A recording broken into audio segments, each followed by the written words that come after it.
This isn't just a film about 9/11 and the wars that followed. This isn't just a film about the press and the Pentagon. It's about our world and how information is conveyed and how prejudice is fostered by deception. About how we are subjected to indoctrination and used and pitted against each other. To understand the massive military expenditures and how they are eating up so much wealth, the first hurdle we have to get over is his trust in the mass media and his stigma against the concept of conspiracy. There are a lot of strange conspiracies about many things, but that is not a reason to reject conspiracies categorically. For example, the Iran-Contra affair was a massive government conspiracy hidden from the press and public for years. It happened in my lifetime, and it involved billions of dollars in multiple countries. This was a case where one part of the government didn't even know what another part of the government was doing. Thousands of people were murdered. Multiple countries in Central America as well as Iran and Israel were involved. And yet it was kept as a total secret from the media, or perhaps by the media, for years. Not only was it possible to hide this from the public, but most of the government was unaware of the activities of a small cabal from within. Covert actions and deception in the press aren't irregular, they're normal.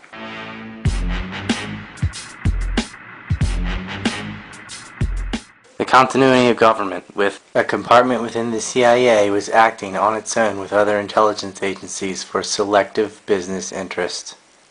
And it had made plans to subvert the Constitution for the Homeland Security State in the event of a disaster. Colonel North, in your work at the NSC, were you not assigned at one time to work on plans for the continuity of government in the event of a major disaster?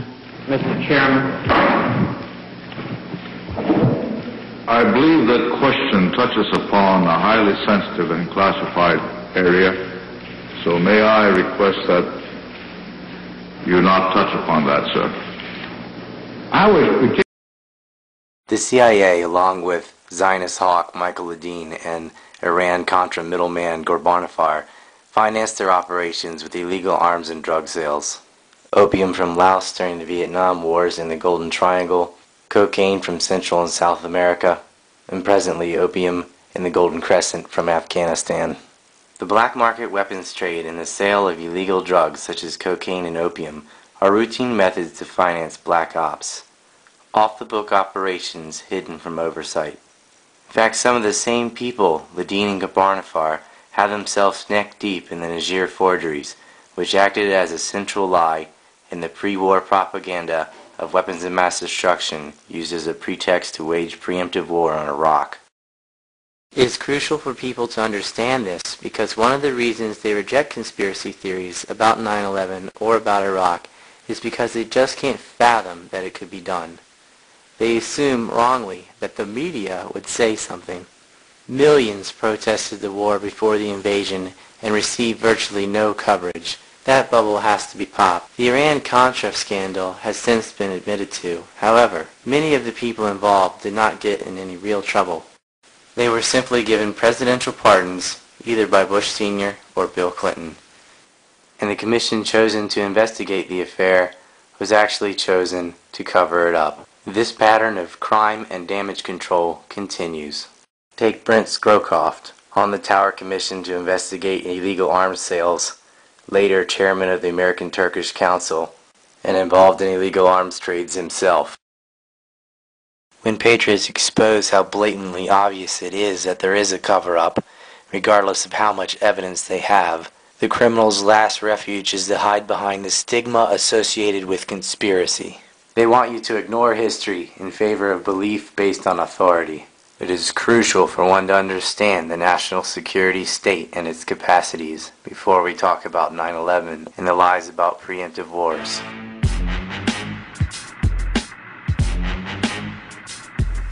A lead investigator into Iran-Contra gave most of the key suspects immunity. His name was Lee Hamilton.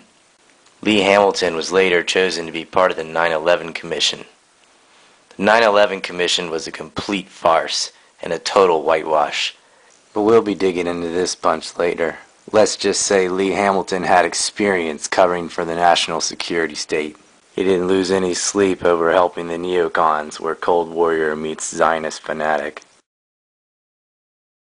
On the House Select Committee to investigate the illegal arms trades with Iran was the ranking Republican Dick Cheney, later made Secretary of Defense after the Senate refused to confirm John Tower of the Tower Commission whitewash.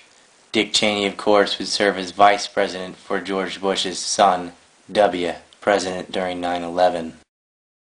These crooks continued to work in government regardless of what administration was in charge. And if you're still under the delusion that the left or right matter, you won't be by the end of this film. The CIA and Mossad have conducted countless covert operations and false flags, too many to name. Heads of state have been assassinated, puppets have been installed. The security state's personal interests are thinly cloaked under the guise of fighting communism, or now terrorism. But rest assured, the invasion of Afghanistan had nothing to do with looking for Osama bin Laden or 9/11, and invading Iraq even less. Invading Iraq under such a pretext, even if one swallowed the official version, would be as silly as invading Mexico after Pearl Harbor. Of course, one would think differently after watching the mass media in the run-up to the war. The press is a PR machine for the Pentagon. They acted as nothing but talking heads for Pentagon talking points. The state-run media, if it reports a scandal at all, reports a filtered version of it. And the state-run education, well, we're lucky if our kids can even speak their own native language. State deception and conspiracy isn't rare, it's normal. Blindly believing your TV is irresponsible and it's stupid. There is nothing kooky or funny about covert warfare and assassinations. It deserves open scrutiny and sincere investigation.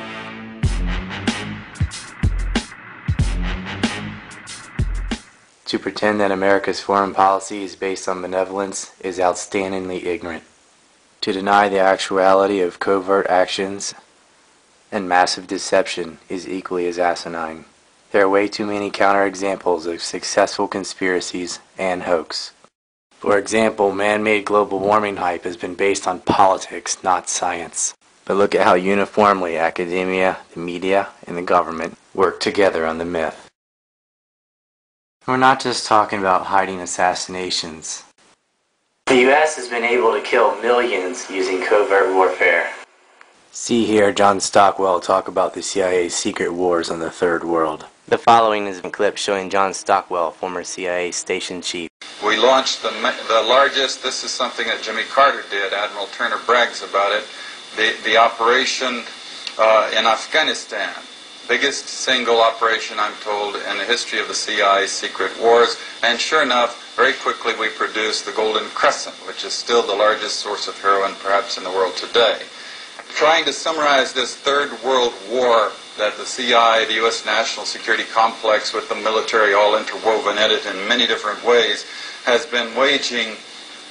Let me just put it this way. The best heads that I coordinate with studying this thing, we count at least minimum figure 6 million people who've been killed, and 6 million people who've been killed in this long 40-year war that we've waged against the people of the Third World. Iran-Contra took the Kissinger model to new heights. Never had the military and intelligence agencies sought so many private sector sources of finance to such a degree. And in keeping with the distancing factor of the old British system of privateering, combined with the leverage of the global arms industry market, the U.S. had no shortage of willing partners to needlessly kill for profit. The fact that it was done showed a new step in the magnitude and capacity for multinational covert activities completely divorced from moral limits or even common interests other than profit.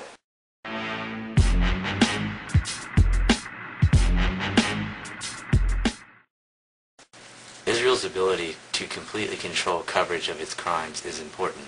9/11 was immediately falsely linked to Iraq by Israel. And as you will see, the pre-invasion hype, the anthrax attacks, spies, and even 9/11 itself all link back to Israel. However, the U.S. was a willing partner. The U.S. wasn't fooled. It was fed a pretext which it eagerly accepted. The plans for war, the Patriot Act, and massive profiteering had already been made and decided for years.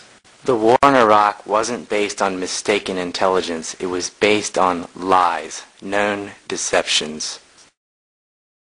However, if a person relies only on television to tell them that Iraq did not have weapons of mass destruction and there never was any evidence for that claim, that the U.S. had no real interest in liberating the Kurds or allowing a legitimate democracy, that they planned perpetual war from the start, that permanent bases were always part of the agenda, and that intelligence agencies intentionally fostered religious infighting, even going as far as posing to be one faction while murdering another to set off cycles of revenge killings. Then they will always be in the dark, because this is not going to be on television. The media doesn't report it. The media is owned by the Pentagon. They have overlapping board of directorates. It is one large corporation. They lie. Iran-Contra was a conspiracy. John Poindexter was convicted of conspiracy. Here we have a massive geopolitical covert operation done by a faction within the American government concentrated in the office of the Vice President and the Department of Defense, working jointly with a faction in Israel to illegally sell arms and drugs in order to procure profits to pay off the Contras to fight the Sandinistas. And the entire time that the Americans and the Israelis are working together to do this, the Israelis were spying on the United States and stealing nuclear secrets. It wasn't until after Iran-Contra was busted that Jonathan Pollard was also ousted as a spy for Israel and thrown in jail. Later, in the build-up to 9/11, once again, we have a cabal within the U.S., concentrated in the office of the Vice President and the Defense Department, working with Israel to set up this event. And the entire time, again, Israel was spying on the United States and stealing nuclear technology. And then if that isn't enough, the same men that whitewashed the investigation into Iran-Contra were chosen again to whitewash the investigation into 9/11. That is why I'm bringing up Iran-Contra and Israel. People involved in Iran-Contra were also part of the continuity of government, an emergency backup government that became a shadow government. The Contra operation was run out of the office of the Vice President by former CIA Director George Bush Sr. George Bush Sr. was the director when the CIA was preparing intelligence cells in Pakistan and Afghanistan to fight a proxy war with the Soviet Union in Afghanistan. Call them modern privateers. In the early 1980s, bin Laden worked with operatives from U.S. intelligence, the Pakistani military, and Arab states. They ran a wide-ranging covert network that recruited and financed Muslim fighters to battle the Soviet army. These units were used again to finance 9/11 hijackers, who were under the protection by top officials of Chertoff and Goss, who intentionally stifled FBI attempts to investigate members of these cells, thus assuring 9/11's success. The question is, did the privateers double-cross the U.S. in a form of blowback, or was it jointly planned? It was planned and assisted. Not only were the bagmen who financed the operation protected, the hijackers themselves were relocated 2 steps ahead of the FBI, thanks to the Israelis' phone taps and monitoring of both the feds and the hijackers themselves. Some American terrorism investigators fear certain suspects in the September 11th attacks may have managed to stay ahead of them by knowing who and when investigators are calling on the telephone. And what troubles investigators most, particularly in New York in the counterterrorism investigation of the World Trade Center attack, is that on a number of cases, suspects that they had sought to wiretap and surveil immediately changed their telecommunications processes. They started acting much differently as soon as those supposedly secret wiretaps went into place. They also monitored the airports and planes. Those were needed to explain and justify the event. The assured damage was done by bombs within the buildings. As you will see later, bombs and bombers were found on 9/11. The bombers were released, and the steel from the building was quickly destroyed, shipped off to China and India. There is no way this was done simply as a double cross. No one but the government itself would have the means to do something like run a drill of the exact scenario of 9/11 on 9/11 to assure that interceptors would be too far away and confused to stop the planes. Hi, Boston Center TMU. We have a problem here. We have a hijacked aircraft headed towards New York, and we need you guys to, we need someone to scramble some F-16s or something up there to help us out. Is this real world or exercise? No, this is not an exercise. Dick Cheney, vice president and husband of the president of Lockheed Martin and the leader of Project 908, purposely held back defense until it was too late to act. Bin Laden did not have the authority or power to force FBI agents off of his trail. Bin Laden didn't have the means to set up a false flag and steal anthrax from within American labs and take credit for it with his hijackers and associate it to Iraq to falsely lead America into believing that Iraq and Al-Qaeda were together and start a war there to bog down American forces. The U.S. and Israel did that all on their own. The U.S. government provided protection, Pakistan the money, Israel bombs, and Saudi Arabia provided some bodies, useful idiots being guided by Mossad within the hijacker cells. A lot like the Oklahoma City bombing, where the FBI's COINTELPRO were actually directing the racist groups and practically creating the terrorism themselves, needing to be embedded in a group merely so that there would be some form of patsy to blame it on. One explosion caused, because here's now what we are starting to learn about the succession, or what someone obviously hoped would be a succession of explosions. The first bomb that was in the federal building did go off. It did the damage that you see right there. The second explosive was found and diffused. The third explosive that was found, and they are working on right now as we speak, I understand, both the second and third explosives, if you can imagine this, were larger than the first.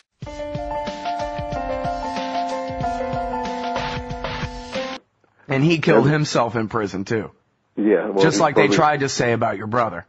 And I had an eyewitness named Alden Gillis Baker, and a month before the trial was to start in 2000, they found him hanging in his cell, too. All three. Guthrie, my brother, and Baker supposedly committed suicide by hanging themselves in federal custody. Well, you know, the last time we spoke, you mentioned that the expert, who I guess was sent by the government to examine the videotapes of what happened on the cell block that night, was ordered not to discuss what was in the tapes, and then himself was found dead. The Justice Department is reporting that a second explosive device has been found in the AP Murrah building in downtown Oklahoma City. Mike, you're still with us, aren't you? Yes, I am, and I might tell you in addition to that that in fact what we were told at the scene a few minutes ago was that in fact 2 different explosive devices were found in addition to the one that went off. So a total of 3. A total of 3. Now confirmed through federal authorities that a second bomb has been found inside that federal building in Oklahoma City. It was an explosion at 9 o'clock this morning that did that damage you're looking at right there, blowing off the entire north face of that building. Again, you're looking at the north face there. A second bomb was found on the east side of that building. Now, you know, another thing was that there were videotapes that were seen by the Los Angeles Times and NBC News 4 in Oklahoma City, and I think I sent you that audio clip, right, where you were going to try to use that to prove to the judge that these tapes have been seen. The LA Times saw them, and they show McVeigh sit in the truck, according to News 4 in Oklahoma City, and it's John Doe 2 that gets out of the truck, opens the back, lights the fuse, and then they run away. And in fact, John Doe 2 that doesn't exist. It doesn't exist. And I have a tape, I have a fight now with the FBI over those tapes. I'd asked for the tapes taken on the morning of the 19th from the cameras located on the Murrah building and from the buildings showing the access to the Murrah building. They produced tapes from the buildings around the Murrah building, but strangely, between 8:52 and 9:02 on the morning of April 19th, 1995, these cameras at different locations go blank at different times as the vehicle passes. Amazing. But the one they never produced were the cameras, the tapes made from the cameras at the Murrah building, which were recorded off location. so they weren't damaged in the blast. And so I now have a motion in front of the federal judge here in Salt Lake City to make them turn over those tapes. And those are the tapes, the reenactment that you had sent me. That's where I think those tapes that these other people saw came from. The cameras mounted on the exterior of the Murrow building. All right, now, I'm sorry, go ahead. And it gets more incredible. I mean, one of the things I have is I have affidavits from the people who knew how the surveillance system worked in the Murrow building, and including one from an Oklahoma City police officer who was on scene immediately after the blast, trying to find survivors and rescue them, and they're ordered out of the building, and the FBI takes the cameras down. And I guess you're saying it sounds like one of these bomb scares was about getting rid of the security cameras. It was. They went in immediately and took the cameras down off the building. Now, why, within minutes of the blast, when people are searching frantically through the rubble, trying to rescue people and save lives, would the FBI order the rescuers out and then remove the cameras? I just took a look down the street at the Murrow building again. I see another bomb truck going, so apparently they're going to try to get out that third bomb that's been talked about. Still a lot of activity around the Murrow building. Security concerns that another one still might go up. Fortunately, it didn't, because the second device that they found, we understand, was even more powerful than the first. They then found a third device, and you can see the look on this woman's face at the fear that she might have to go through the same thing again. They then found a third device, which was also larger than the first. Both the 1993 World Trade Center bombings as well as the 7/7 bombings in London went more of the drill as cover route, whereas the Oklahoma City bombing and the bombings of the World Trade Centers on 9/11 were more of the provocatorian variety, where a rather benign yet legit terrorist group covertly received state assistance, and yet 100% of the blame in the aftermath. The targets of 9/11 were not random symbols of freedom. The specific section of the Pentagon that was struck was a financial wing in the Naval Intelligence investigating missing trillions, as was the Security and Exchange Commission housed in World Trade Center 7, which mysteriously blew up. And even the specific floors of World Trade Center Towers 1 and 2 which were hit were not random.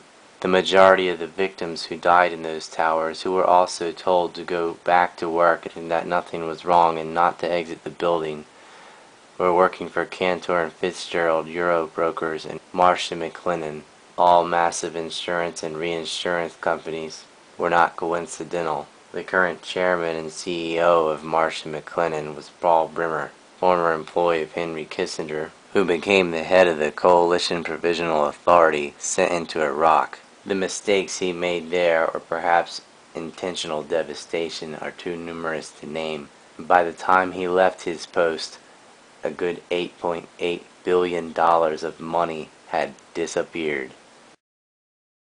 Hitting the Pentagon, as well as both World Trade Centers, at speeds between 400 and 500 miles an hour, took pinpoint accuracy to hit those floors in that section. The towers especially, which are barely wider than a plane. Simultaneous to the strikes, bombs went off on the appropriate floors as well as below. The explosives trapped the people above, ensuring the majority of them would die and be unable to escape the building, and the bombs placed below were the coup de grace that brought the entire structure down. He told us the operatives had been instructed to ensure that the explosives went off at a point that was high enough to prevent people trapped above from escaping. Within the hijacker cells were leaders who were not idiots, but operatives guiding the attack. These men used fake passports and planted evidence after the attack to create a paper trail in the direction that they wanted. Muhammad Atta, or the man claiming to be him, was certainly one of these operatives and never boarded his final flight. Just a moment, you say. Wouldn't this be in the media? Bombs in 9/11? Israeli Mossad agents spying on the hijackers and the Fed helping the hijackers? Money from Pakistan? Surely the news media would uncover this, right? More like cover it up than uncover it. One must understand that TV media is state-run. They lied uniformly to create a war with Iraq. The 9/11 wasn't just about starting wars in Afghanistan and Iraq. Those wars are part of a larger plan for a new century. We'll be diving into that later. 9/11 is hiding trillions in unexplained funds. How could this be covered up by the press? 2,900 American civilians were attacked and killed that day. Well, I have a newsflash for you. Israel attacks and illegally occupies people every day, and that's not on the news either. In fact, with the same mentality of a rapist, they blame the victims. Before discussing 9/11 further, I think it's crucial to get around this media issue. In order to understand the events of 9/11, you'll have to come to terms with our mass media and their undeniable complacency and willingness to lie to the public. What you won't see in the U.S. media. Carl, what about this question of advanced knowledge of what was going to happen on 9/11? How clear are investigators that some Israeli agents may have known something? Well, it's very explosive information, obviously, and there's a great deal of evidence that they say they have collected. None of it necessarily conclusive. It's more when they put it all together. A bigger question, they say, is how could they not have known? Almost a direct quote. I'm going to show you some clips of the truck bombings in case you forgot or never saw them or don't believe me. And also pay attention to these live reports about explosions at the base, the lobby, the basement of the building. These are reports from eyewitnesses, survivors, firemen, police, and the FBI. This would all get a nice church-off whitewashing and be replaced by pancake theories on one extreme and disinformation ranging from everything from Bavarian death cults to space aliens on the other. Okay, I'm okay, all right? Here, hold. You want to call your mother or something? All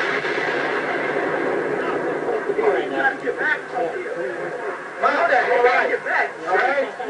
Don't worry about me. You need to make calls right now. We just heard another explosion. They're handing out gloves and masks.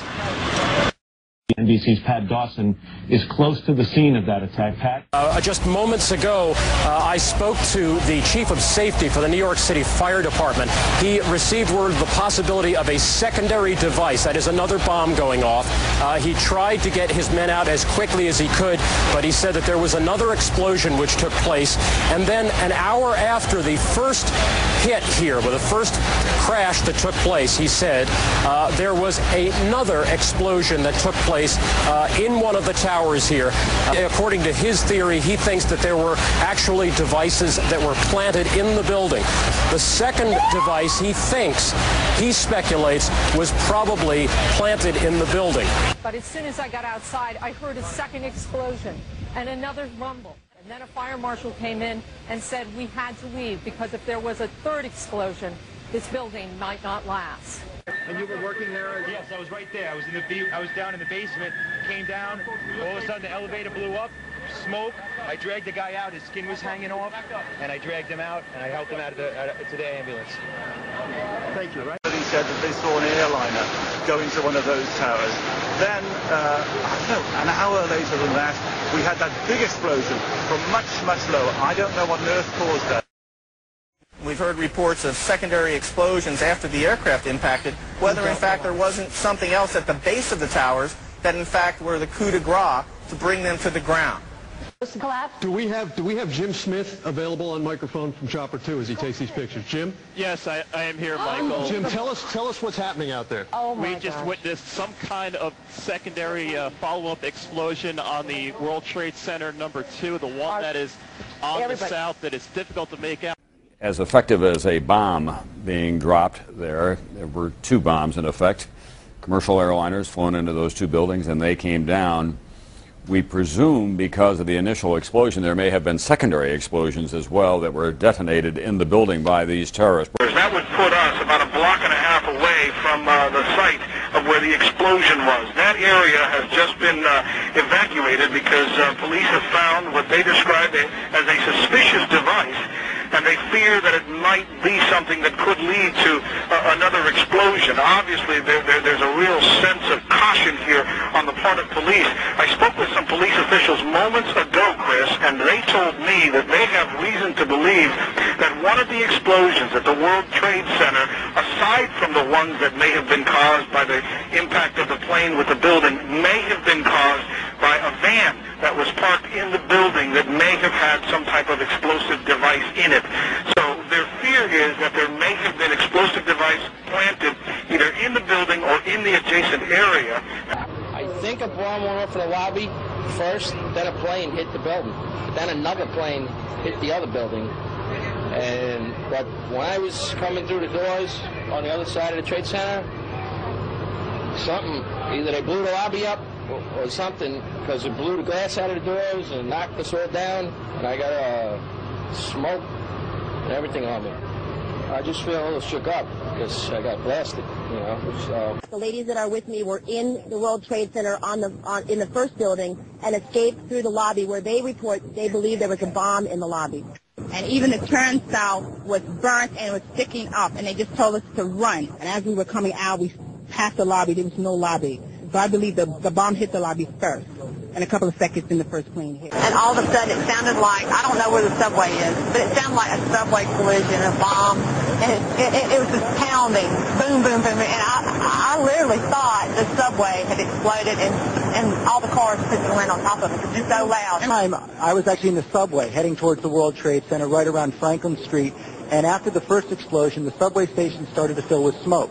The subway cars started to fill with smoke, and the subways actually stopped. It was that he was in the lobby of World Trade Center 1 when the first plane hit. And when the debris started coming down, he went back to go into the building to protect himself and was in the revolving doors going back in off West Street when he looked up and a fireball came flying out and blew out all the windows and threw him back onto the street. Once the plane hit the top, then that's when the bomb was going off on the first floor. It's like the plane was actually hitting the first floor. You was hearing boom, boom, boom, boom, boom, boom, boom. Explosion that was in the World Trade Center at about 8:46 a.m. in the morning. The explosion came from, I believe, at first we believed that it came from the mechanical room. And then we heard a series of other explosions that sounded up on the above levels of the building, to where we then realized that there was something wrong and there was a major problem. What happened? It was an explosion. He was in the lobby, and the third explosion, the whole lobby collapsed on us. What was it like? What was it like? Horrible. It's like hell. You don't want to know. The whole building just collapsed on us inside the lobby. Was that a secondary explosion? Yes, it was. That was the planet, probably? Yeah, definitely a secondary explosion. But we was inside waiting to go upstairs, and on the way upstairs, the whole fucking plane blew. And we just collapsed on everybody inside the lobby. Similar to the first tower coming down, secondary? I don't know about the first one, but I know the second one it was terrible. Then there was a third one, too, after that one. Yes, sir. Everybody was inside the building, waiting to go upstairs. And they just let loose. Everything just let loose inside the building. So what you told me is that there was a plane or whatever hit the building, then a secondary explosion. It was like 3 explosions after that. We came in after the fire. We came when the fire was going on already. We was in the staging area inside the building, waiting to go upstairs. And they exploded. The whole lobby collapsed on the lobby inside. Right in front of our eyes. Just it was so surreal, it was like a movie set. Second and third explosions also, right? We were in the building for the third one. It collapsed. It was on this drive here for the other one. This is on top of this. It couldn't be no worse than this. Couldn't be nothing no more worse than this. You're in the building trying to help people, and it's exploding on the inside the building. So I don't think we get any worse than this. Joining me is Jack Kelly. Now, he is a foreign correspondent. He has some information about these attacks. Jack, what can you tell us happened first in New York? Apparently what appears to happen was that at the same time 2 planes hit the building, that the FBI most likely thinks that there was a car or truck packed with explosives underneath the buildings, which also exploded at the same time and brought both of them down. Now, that's the first time we're hearing that. So 2 planes and explosives that were in the building. Is that correct? That is the working theory at this point. That is still unconfirmed, but that is what the FBI is going on at this point. The New York City Police Department has a report that the FBI is responding to New Jersey because a truck reportedly loaded with explosives has been stopped by authorities on the road there, and the men with that truck have been detained. Members of the Joint Terrorist Task Force, according to the New York police officials, are responding to question those people. I want to underline that all the phones to police headquarters and to the FBI from here seem to be disabled. Still alive in the rubble in and around the World Trade Center. And word late tonight that 2 suspects are in FBI custody after a truckload of explosives was discovered around the George Washington Bridge. That bridge links New York to New Jersey over the Hudson River. Whether the discovery of those explosives had anything to do with other events of the day is unclear, but the FBI has 2 suspects in hand, said the truck load of explosives, enough explosives were in the truck to do great damage to the George Washington Bridge.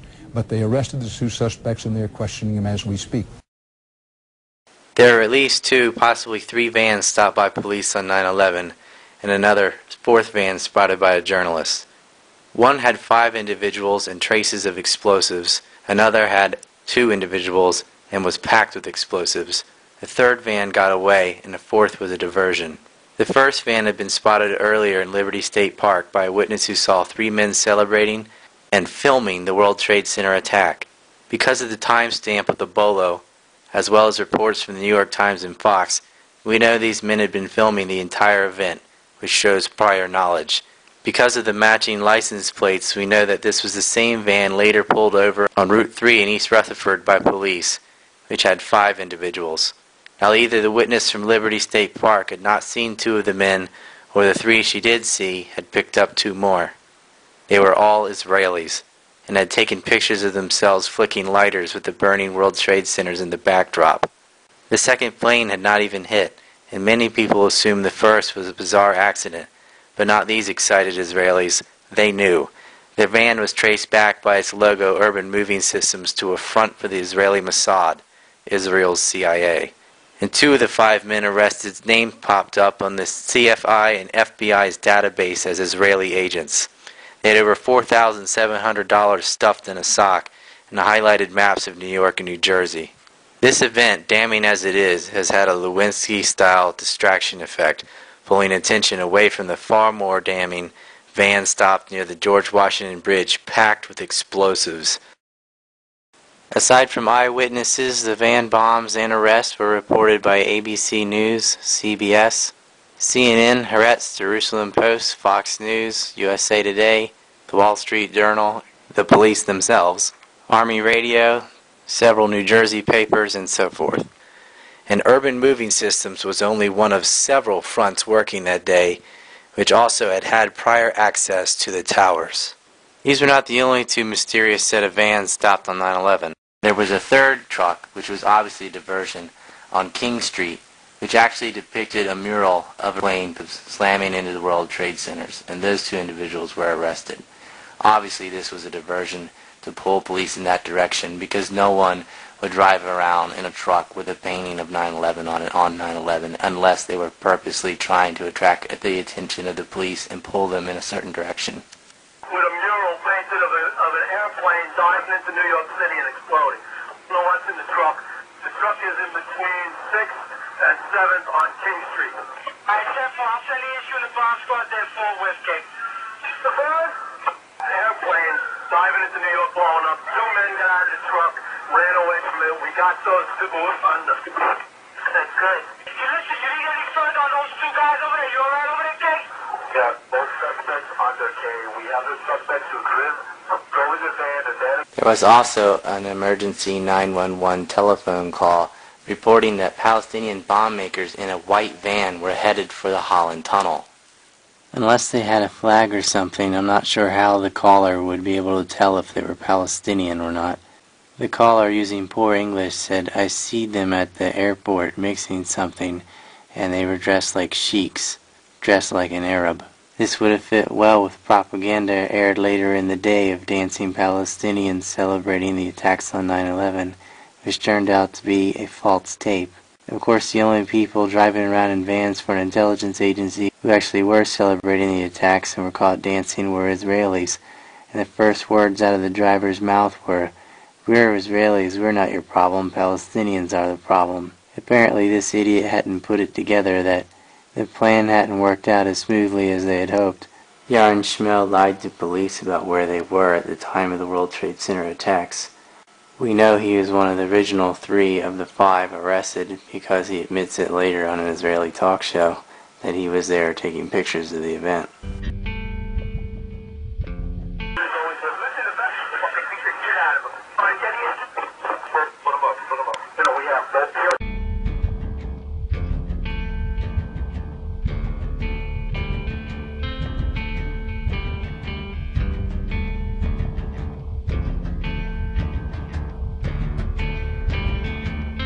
Glenn Ford also spotted another van with two individuals speaking Hebrew and taking pictures of the towers. The van must have been in the park before or just as the towers were hit, because the park was closed after the first tower was hit. It was one of the only vehicles remaining in the park. The two men lied and said they were Polish. The Israelis arrested on 9/11, who were driving around in vans that were a front for the Mossad, were detained and interrogated. They all failed their polygraph test. However, they were released by Chertoff and deported back to Israel and left alone. The owner of the Urban Moving Systems warehouse, Dominic Suter, along with his wife, fled back to Israel. The FBI raided the complex and confiscated over a dozen computer hard drives. This is a man who got a $500,000 loan just prior to 9/11, only for that year. And the FBI listed him as an official suspect of 9/11. And he remains a suspect. We got these leaked from Cryptomy.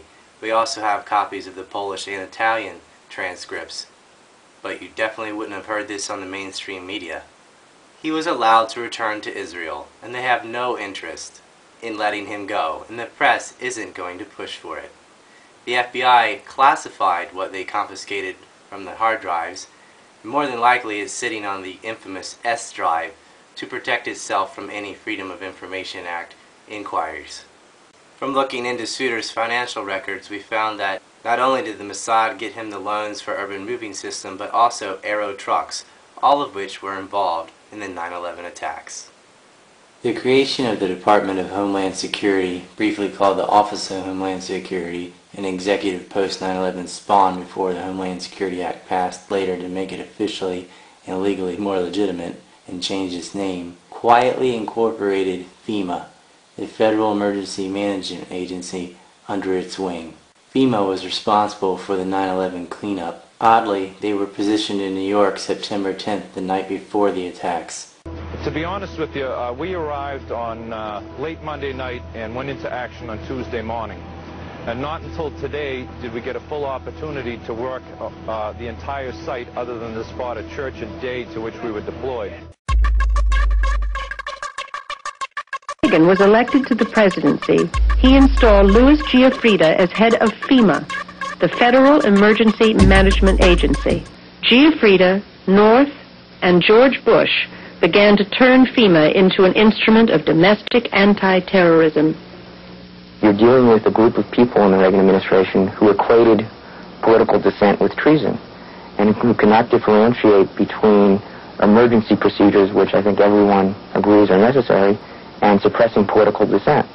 And with North and Poindexter and Casey, you had a group of people who saw Americans who disagree with them as the enemy. FEMA, along with BPAT, gave some wonderfully silly cartoon explanations for how the towers collapsed. This administration seems to love cartoons. BPAT and FEMA, of course, worked together before on the Oklahoma City bombing cover-up. Managing emergencies meant controlling the crime scenes. Their powers would grow, ignoring habeas corpus in the Constitution. They seem more interested in building prisons than aiding victims of disaster. Apparently, aiding disasters is a security issue.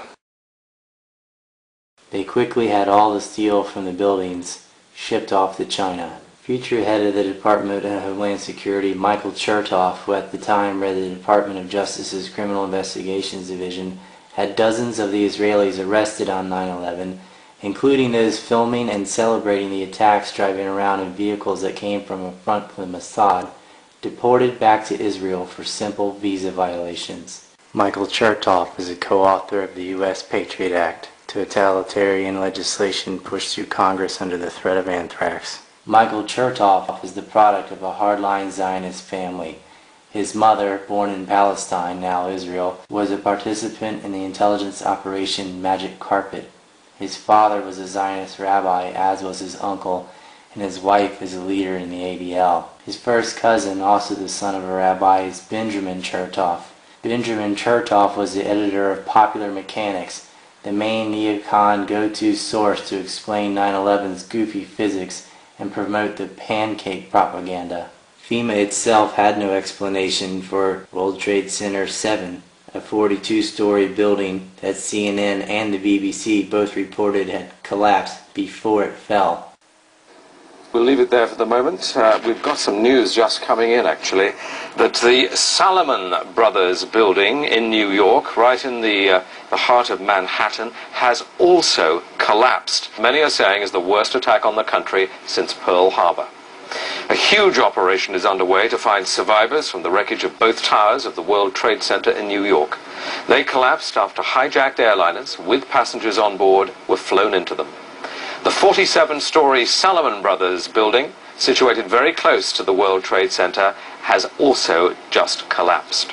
Now, more on the latest building collapse in New York. You might have heard a few moments ago I was talking about the Salomon Brothers building collapsing, and indeed it has. Apparently that's only a few hundred yards away from where the World Trade Center towers were, and it seems that this was not a result of a new attack. It was because the building had been weakened during this morning's attacks. We'll probably find out more now about that from our correspondent Jane Stanley. Jane, what more can you tell us about the Salomon Brothers building and its collapse? Well, only really what you already know. Details are very, very sketchy. There's almost... Sketchy indeed. Way to jump the script, guys. The 9/11 Commission's way of dealing with it was to not deal with it. They simply didn't address it in their report. A skyscraper housing offices for the CIA, and more importantly, the Security and Exchange Commission, investigating tens of billions of dollars in corporate fraud going up in smoke isn't something you just ignore and skip. It looked rather stupid without Flight 93 reaching its final destination for Building 7, but they had to do it anyway. There have been whistleblowers, of course, even from within FEMA, photographers who are now in exile. But who do they turn to? They can't go to the government with it, and they certainly can't go to the mainstream media with it. So if you're asking why don't more people come forward, how exactly would you like them to do that? Go to who? And say what? Jet fuel, also known as kerosene, didn't weaken or melt in any of the steel. The mass media claimed that rocket fuel or jet fuel got the temperatures high enough to weaken steel on the truss and have floors collapse one by one like pancakes on top of each other, apparently with no resistance at free fall speeds as well. But here we have a woman standing in a hole next to the truss. She's not burned. She's got a towel or some papers or rag or something she was waving around. Apparently her hair and clothing and the paper or towel that she had in her hand must have been made of the same magic fibers as the passports that didn't burn.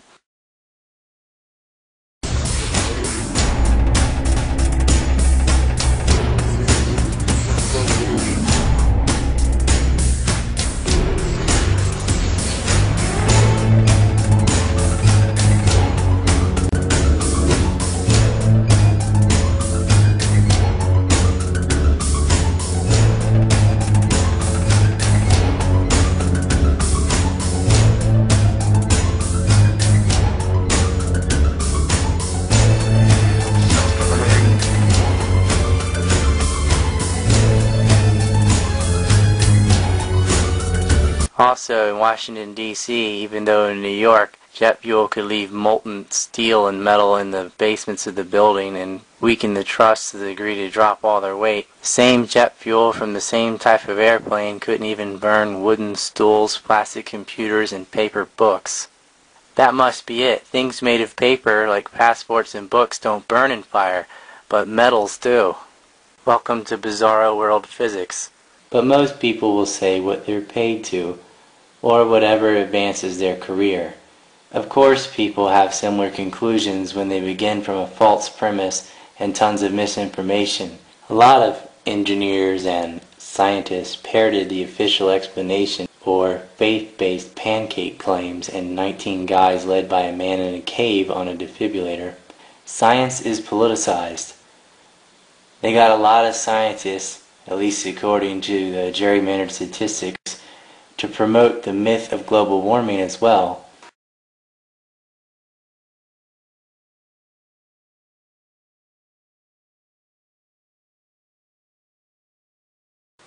The immediate effect of 9/11, aside from hiding trillions in missing funds and allowing a couple of New York billionaires to collect billions on insurance, and upping the sale of feel-good nationalistic symbols to slap on the back of SUVs, was to create a massive security state and usher in the age of preemptive overt war.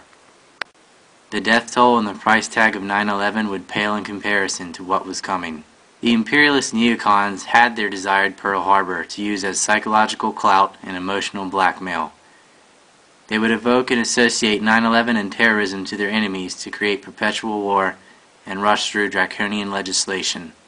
It is a general historical truth that lies lead to other lies, so it is always a good place to start in any investigation into deception to ask the second question after who benefits from the lies, and that is, who is compounding the lies and who is continuing the narrative. When they are one and the same with those who benefit, then you have yourself some suspects. And in the case of government deception, the next question to ask is, who is and had the power to cover it up? And we'll be looking at all of the above, starting with some of the liars. Phase 1 of 9/11 was complete. Phases 2, 3, and 4 would be the Patriot Act, anthrax, and war.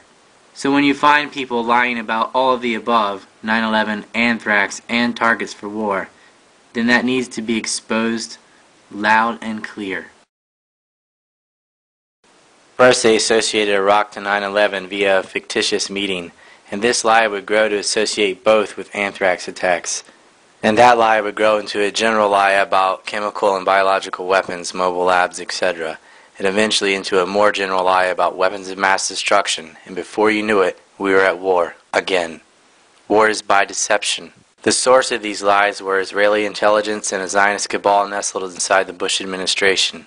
We'll be going over the PNAC cabal in more detail later, but first we'll look at just some of the lies coming from a couple of PNAC goons, Gary Schmidt and William Crystal. Watch how the master liars weave one deception into the next. William Crystal and Gary Schmidt both wrote pieces called Iraq Al-Qaeda Connection, trying to link Iraq to Al-Qaeda. Gary Schmidt referred to Fred Barnes from the Weekly Standard, saying that the Czechs had given him a photograph of Atta meeting in Prague with Iraqi officials. They kept repeating this line again about the Prague meeting between Mohammed Atta and Iraqis. Fred Barnes wrote a piece called Mohammed Atta Was Here, in which he accused the meeting of happening and having photographic evidence for it, as well as alluding that the Iraqis may have passed biological, chemical, or even nuclear weapons to Al-Qaeda. Of course, no such photo existed, because Atta was never there, and the Iraqis had no biological or chemical weapons to give. But this Zionist cabal would not be the only ones to try and make these claims. The Israelis would also do so, which we will cover later. It is clear that Israeli firsters within the U.S. falsely linked Iraq to the 9/11 attacks. This would be done so again in the letters for the anthrax attacks, which were also initially blamed on Al-Qaeda, which read Death to America and Death to Israel. I think you can start to see the clear picture coming around here. This isn't simply a case of the Israelis using a crisis to their advantage. Israeli Mossad agents were living next door to Mohammed Atta. They knew very well what was about to happen.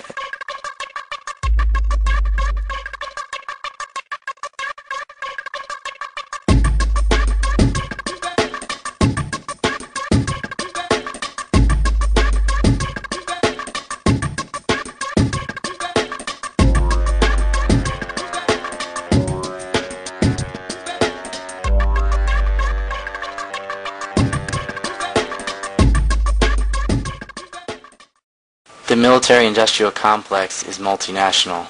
Regional privateer cells comprise an international ring of rent-a-terrorists for the continuity of government, and this is where the missing money is. Key players in the U.S. had legislation pre-written ready to push through Congress the moment after the crisis began.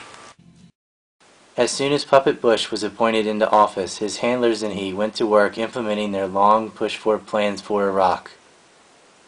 War was a foregone conclusion.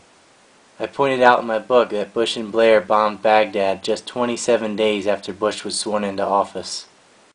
It only took Obama a mere 3 days to bomb Pakistan. The only thing changing between Bush and Obama's imperialism was the logo and the brand name. But for many Americans, political tribalism enjoys the same level of excuse-making and delusional loyalty as a religious cult. Every crime that one team does is suddenly okay once it's their team doing it, even though it's the same crime. In psychological terms, this phenomenon and type of behavior is called being an idiot. It is easy to lie to an idiot. Thus, idiots choose liars for leaders. It becomes a cycle of choosing between two evils, because you know there are too many idiots to stray away from the path set before them by television. Not only is war by deception, warmongering uses deception as well. However, idiots cannot retain information long enough to remember the lies, so by the next election, they repeat the process. Maybe I'm missing something here. I mean, we're going to have kind of a nation-building corps from America? Absolutely not. Our military is meant to fight and win war. That's what it's meant to do. And when it gets overextended, morale drops. But I'm going to be judicious as to how to use the military. It needs to be in our vital interest, the mission needs to be clear, and the exit strategy obvious. I will promise you this, that if we have not gotten our troops out by the time I am president, it is the first thing I will do. I will get our troops home. We will bring an end to this war. You can take that to the bank. The only thing that went to the bank was trillions of our dollars. Idiots are confused when their candidate does the same things as the last guy. When confronted with the obvious, they will quickly get frustrated and angry, and will make excuses, no matter how retarded, to defend their brand. Because admitting they were wrong would also be admitting that they were an idiot. And idiots rarely can acknowledge that they are an idiot. Wars of choice don't come out of the blue. The public must be primed with propaganda. Even idiots need a pretext, some slogan to memorize that they can pull out if questioned. Resource wars always need some ideological cloak to mask their naked imperialism. War profiteers can make money off any war, so why specifically attack Iraq? Some will say it was for oil. The problem with that is it's ignoring many facts. It wasn't ExxonMobil creating myths about Niger. It wasn't Chevron Texaco saying Iraq got anthrax from 9/11 hijackers. It was Israeli security forces. It wasn't BP meeting with Israeli generals to discuss the war. It was the OSP. It wasn't Big Oil screaming about weapons of mass destruction. It was PNAC. Iraq was a threat to Israel, not America. And each pre-war lie was a PNAC talking point going as far back as the 90s. PNAC's script for war was verbatim the rhetoric used by the administration to usher in a war with Iraq. And what was PNAC? PNAC was the Project for a New American Century, a neoconservative think tank comprised of Zionists with prominent positions in the media and government. They published a large work of lies, but because of the Pentagon-press relationship, their deceptions got to be front and center on the news channels. And with the clout of 9/11 being used as an emotional club to beat down dissenting voices, they got their way. This was a war for and by Israeli interest. The rationales for the war would flip-flop several times, but each pre-invasion lie had its roots with the PNAC cabal. These very same people, working for an Israeli group, IASPS, authored a paper called The Israeli Clean Break, written by Richard Pearl, which claimed that the road to Damascus ran through Baghdad. They also wrote in 2000, prior to 9/11, a report called The Afghan Vortex, which called for war in Afghanistan. This was all prior to 9/11 and before the hunting bin Laden rationale. Of course we're after Saddam Hussein, bin Laden. He's isolated. And, again, I don't know where he is. I repeat what I said. I truly am not that concerned about him. Pakistan's on our side. Afghanistan is half and half. But right on that border is Osama bin Laden, most likely. And he's probably in Pakistan. Douglas Feith, of all the neocons, was probably the dumbest person in the bunch, which is saying a lot. Douglas Feith is on his own level. Lower than Bush, lower than Rumsfeld. He gets his own category of stupid. Undersecretary of Defense Douglas Feith, whom most of you probably know, Tommy Franks said was the stupidest blankety-blank man in the world. He was. Let me testify to that. He was. Seldom in my life have I met a dumber man. Doug Feith, working under the Zionist madman, the Prince of Darkness, Richard Pearl, ran a special office in the Department of Defense called the Office of Special Plans. Oh, he was special, all right. The OSP had a mirror group in Israel and both met with Israeli generals. Feith's special cabal did a lot worse than cherry-pick intelligence.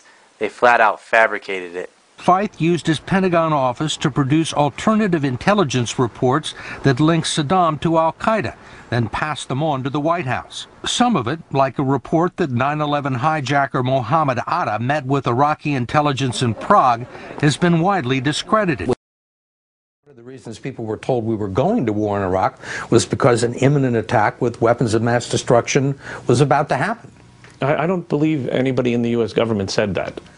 This is Donald Rumsfeld. Iraq poses a serious and mounting threat to our country. No terrorist state poses a greater or more immediate threat to the security of our people and the stability of the world than the regime of Saddam Hussein. The Iraqi regime is a threat to any American.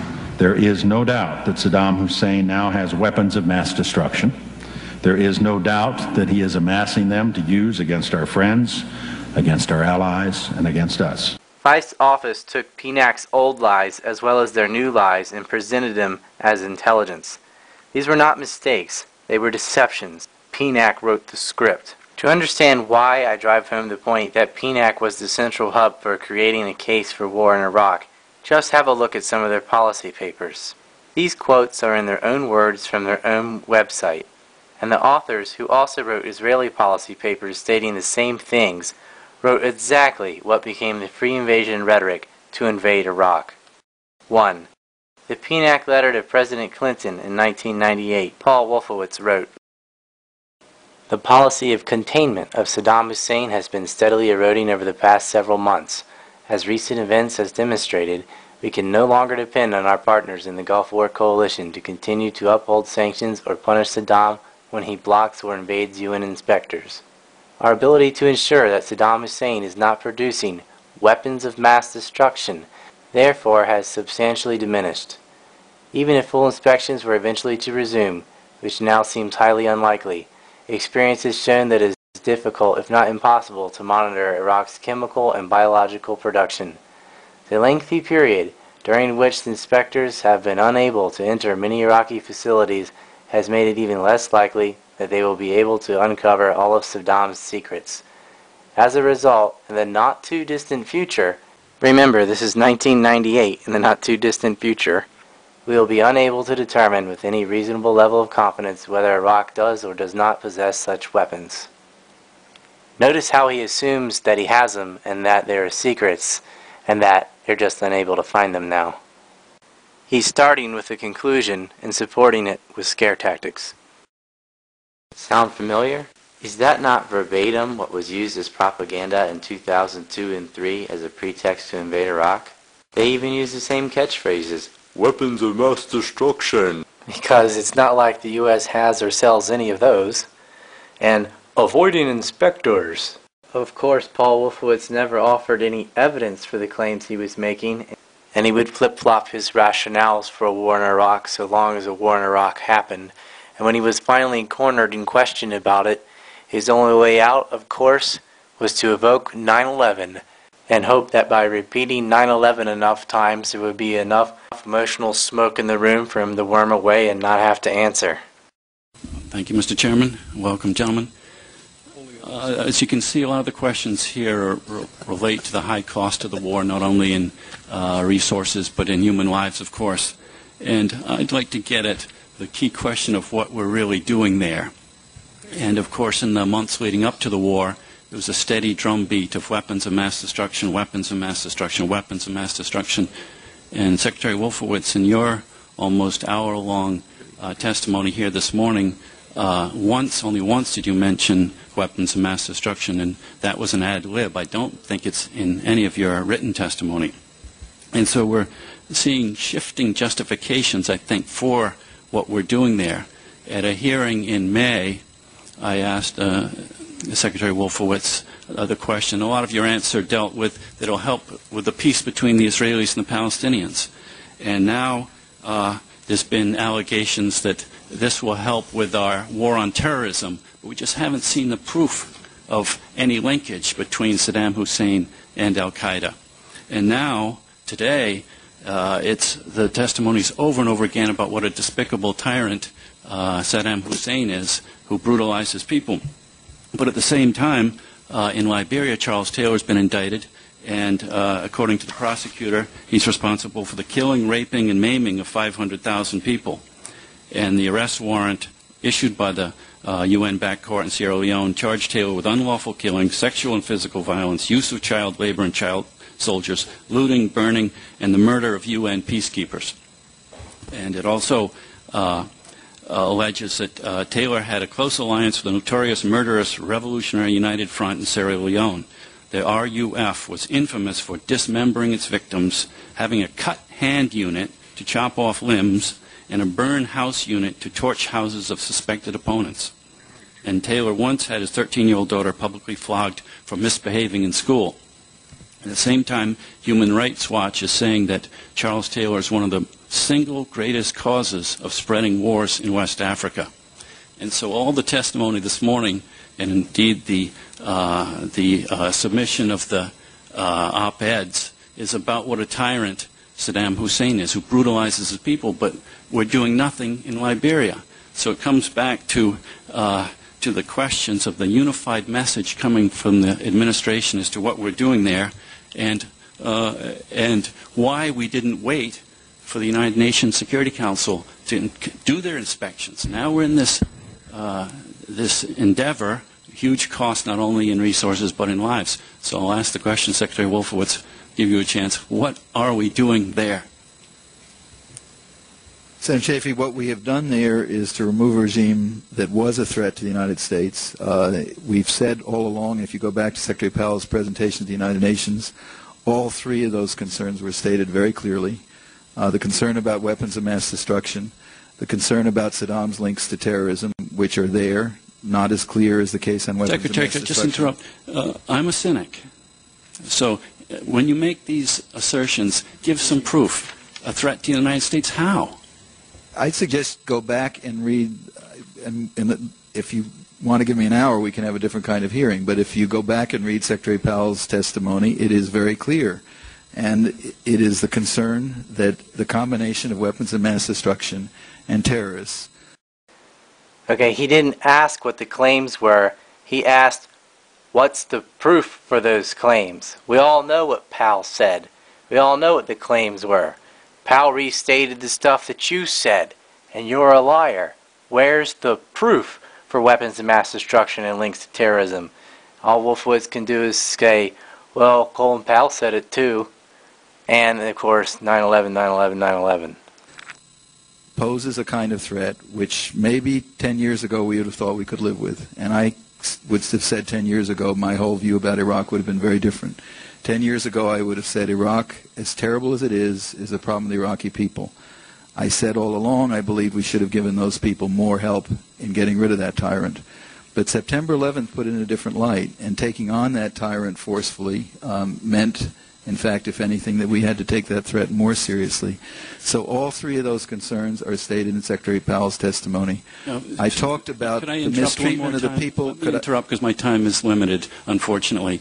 You just said that this is, that 10 years ago you wouldn't have agreed to a regime change. However, in 1998, you as a member of the New American Century sent a letter to President Senator, Clinton. I said something different. No, wait a sec. You were saying that we're seeing it in the light of September 11th. That's just not true. You've been advocating for regime change all through the late 90s. And in this letter, Can I explain? There's a very clear strategy difference. should aim, above all, this is 1998, the strategy should aim, above all, at the removal of Saddam Hussein's regime from power. You signed that letter.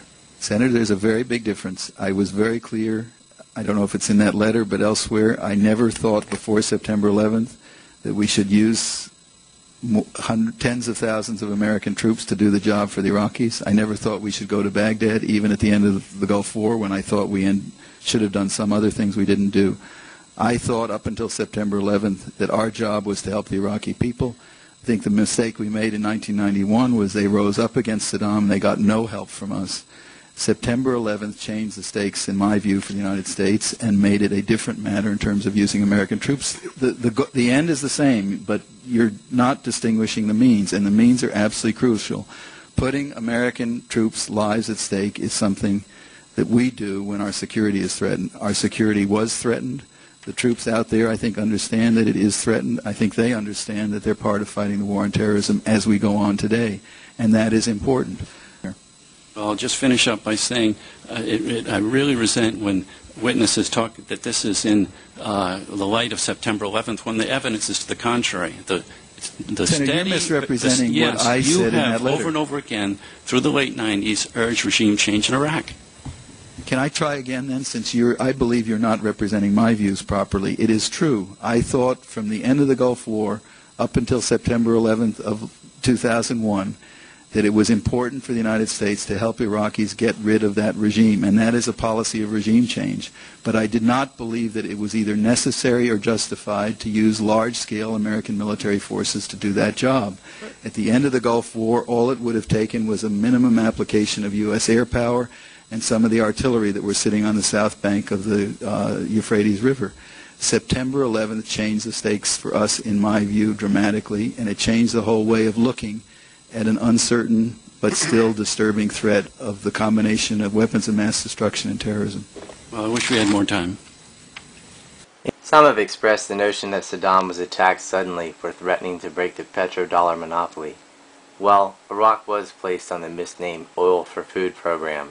We have heard that 500,000 children have died. I mean, that's more children than died in Hiroshima. And you know, is the price worth it? I think this is a very hard choice, but we think the price is worth it. Oil for not enough food would have been more accurate. However, the calls for attacking Iraq lasted through 3 presidents, and before that, Iraq was at war with Iran, who Israel supported, and Israel bombed Iraq's alleged reactors themselves. Iraq was a threat to Israel, and Israeli firsters tried to manipulate President Clinton into war as well. Clinton finally attacked Iraq as well as Afghanistan and Sudan during his impeachment proceedings. This warmongering actually helped rather than hurt his chances for getting off the hook. Congressman Ron Paul saw it differently than the neocons, and he said back in 1998, I have a prepared statement for tomorrow, and in that statement I talk about a much more serious act that the President committed than anything that we've generally talked about, and that was the illegal bombing of Sudan and Afghanistan. $200 million were spent for that without congressional approval. Not only is it annoying, I think it's illegal, I think it's unconstitutional, I think it's an act of war, and I think it's much worse than anything that we have considered under the impeachment. There's been a lot of talk about the Constitution in the last several weeks, in the last several months. A lot of people holding up the Constitution. But I'd like them to read the Constitution, everybody here in this Congress, to read the Constitution about committing acts of war.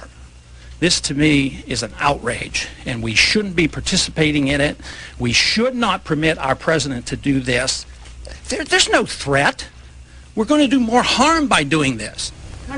If Congress were given an opportunity to vote on whether we should bomb Iraq, would you go along with that as long as it went through the procedures? No, I would strongly oppose it because they're not a threat to our national security. Iraq has a third-rate army. They have no ability to wage war. Our policies are deliberately destroying the country. They can't feed their children. They're not allowed to have medication. There was a story in today's paper where one of our private charity groups was being fined because they were trying to get medicines into the Iraqi people. So for us to unleash bombs on Iraq at this particular time to kill more innocent people for narrow political reasons, no, there is absolutely no need to cause more bombing because of a very overall flawed foreign policy. How are you going to vote on impeachment? I'll vote for impeachment. For all 4 articles? Yes, unenthusiastically, because I think the charges are way too mild and not touching the issues that I would like to touch. I mean, that's what we should be addressing. But I wish the Congress would address the unconstitutionality of presidents waging war. That, to me, is a lot more serious than Monica Lewinsky, let me tell you. It has nothing to do with national security. Matter of fact, our national security is more jeopardized by permitting this to happen because we're liable to start a war. We're liable to have our military men killed. We're liable to have more attacks on us by terrorists. Hours after the verdict cleared Clinton, he ended the bombings, but the neocons did not end their push for war. Here's another paper from PNAC. It's titled, How to Attack Iraq. I'm not kidding. This was published on PNAC's official website as well as the Weekly Standard, run by PNAC's co-founders Kagan and Crystal. How to Attack Iraq. You can't make this stuff up. CIA Director George Tenet said last January that Iraq already had the technical expertise to produce biological weapons in a matter of weeks. Lie. And according to former UN Weapons Inspector Scott Ritter, Saddam needs only 6 months without inspections looking over his shoulder to build those weapons and deploy them on missiles capable of reaching Israel and other targets in the Middle East. There may have been some deal-making blackmail there with Ritter to get him to say that, considering he said the exact opposite things later after he went to court and was cleared of what he was accused of. But we'll leave that alone. Yes, Saddam did have missiles that could reach Israel, that much was true. Israel also has missiles that could reach Iraq. The inspectors were removed after they were caught doubling as spies for the CIA, which is another fact that Scott Ritter pointed out. All of the Iraqi obstruction between 1996 and 1998 had nothing to do with weapons of mass destruction, everything to do with protecting themselves from a CIA that was actively using the weapons inspection process to spy on Saddam Hussein. So I think what the American people need to know is that this was never about weapons. This has always been about getting Saddam Hussein, and even in the most recent spin-up of this whole weapons issue, the Bush administration knew that there were no weapons of mass destruction in Iraq, and yet they continued to use the inspection process as a vehicle to achieve the ultimate goal and objective of regime change. Back to the PNAC authors. Paul Wolfowitz made a statement before the U.S. House National Security Committee which called for a war with Iraq. He also wrote a letter in 1999 claiming that the bloodlust for Iraq was not partisan because a couple of Democrats, might recognize them, Joe Lieberman and John Kerry, also agreed with their position. Wow, that is interesting. A vice presidential and a presidential hopeful just so happened to be those two Democrats. Well, Wolfowitz was right about something. It was not partisan because both parties are one party on foreign affairs, and both parties wanted war. Here's another one from the Zionist think tank written by Robert Kagan, the co-founder of PNAC, titled Saddam's Impending Victory. It goes on to make comparisons to Hitler in the first few sentences. They love creating new Hitlers. It also talks about weapons of mass destruction and says that the lid is about to come off. Remember, this is in 1998. The lid is about to come off. The paper refers to Saddam's palaces as the so-called palaces, as if they were something else and hiding something, like the weapons of mass destruction it mentions probably a dozen times.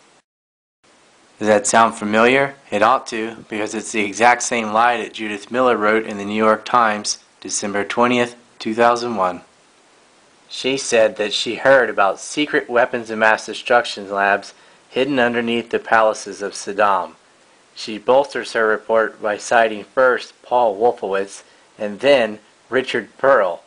And she even went as far as trying to rope in Syria to the weapons of mass destruction myth by sourcing Israeli intelligence. You know how that happens? That's because the OSP and the DoD with Pearl is actually a mirror group for the Israeli cabal and the Knesset. They're all saying the same BS, and she is just a media whore mouthpiece for this neocon propaganda about Iraq. To recap, she retold an older PNAC lie and then added that Syria was involved in it and sourced and quoted Wolfowitz, Pearl, and Israel. PNAC's co-founder Robert Kagan continues. For Saddam, whose conventional military strength had been decimated in 1991 and could not be restored for many years, weapons of mass destruction provided the quickest, surest, and indeed the only route back to strategic dominance in the Middle East. As Rolf Eckes, the former head of UNESCOM, the UN's weapons monitoring operation, said last year, weapons of mass destruction make the difference between Iraq's being a regional power and a major international power. Finding and destroying Saddam's ability to produce weapons of mass destruction, therefore, was an essential part of guaranteeing that Saddam could not again threaten neighboring states, Israel. The UN's effort to rid Iraq of such weapons capabilities was supposed to put the lid on Saddam's grand strategic ambitions. Today, the lid is about to come off. Saddam Hussein, weak, isolated, and impoverished as he is, has decided to take his big gamble. The crisis he set off last October when he blocked UN inspectors came to head last week when Iraqi Deputy Prime Minister Tariq Aziz told UNESCOM Chief Richard Butler that a number of sites in Iraq, the so-called presidential palaces, would remain off limits for 2 or more months at least. Saddam Hussein also issued an ultimatum last week calling for the UN to wrap up its inspections by May and lift the sanctions. He was certain of it. He said Saddam was sure to do this in a matter of months if we didn't invade Iraq. Of course, years went by, nothing happened, but the same excuse and lies about urgency were reused anyway. As if all this hasn't been bad enough, Robert Kagan wrote another piece called Speaking of Iraq, which reiterated the same rhetoric about weapons of mass destruction, gotta have regime change, etc., etc. To give a quick quote, he said, "The only acceptable strategy is one that eliminates the possibility that Iraq will be able to use or threaten to use weapons of mass destruction in the near term. This means a willingness to undertake military action as diplomacy is clearly failing. In the long run, it means removing Saddam Hussein and his regime from power. That now needs to be the aim of American foreign policy." Well, I think we know whose foreign policy that was really the aim of. Next, we have a paper written by William Crystal and Robert Kagan, the two co-founders of PNAC. It's titled, Bombing Iraq Isn't Enough. January 30th, 1998. Want to take a wild guess at what the content says? Crystal and Kagan continue. Saddam Hussein must go. This imperative may seem too simple for some experts or too daunting for the Clinton administration. But if the United States is committed, as the President said in his State of the Union message, to ensuring that the Iraqi leader never again uses weapons of mass destruction, the only way to achieve that goal is to remove Mr. Hussein and his regime from power. Any policy short of that will fail. Mr. Hussein has obviously thought through this scenario, and he likes his chances. That is why he provoked the present crisis, fully aware that it could lead to American bombing strikes. He has survived them before, and he is confident that he can survive them again. They will not succeed in forcing him to abandon his efforts to obtain weapons of mass destruction. The only way to remove the threat of those weapons is to remove him. That means using air power and ground forces and finishing the task left undone in 1991. But wait, there's more. PNAC cranked out this one on July 30th, 2001. Just a month and 12 days before the September 11th attacks. It has a big fat picture of Osama bin Laden's face on it. Again, this information was juxtaposed with a bunch of rhetoric about Saddam Hussein. But they wrote, for bin Laden's sleepers, agents already outside of Afghanistan awaiting the right moment to strike an American target, the situation is probably a little better. The lies about Iraq and 9/11 are all inside PNAC's papers. The authors are the same people involved in Israeli spy rings and Israeli arms sales. And at least two of them, John Lehman and James R. Thompson, were on the 9/11 Commission. From the pre-war hype to the cover-up, they were involved every step of the way. 4 months before the 9/11 attacks, Pearl Feith and Wolfowitz were discussing with the Turkish ambassador about how to divide up Iraq, and asked what Turkey would need in exchange for allowing the U.S. to hit the north through their airspace.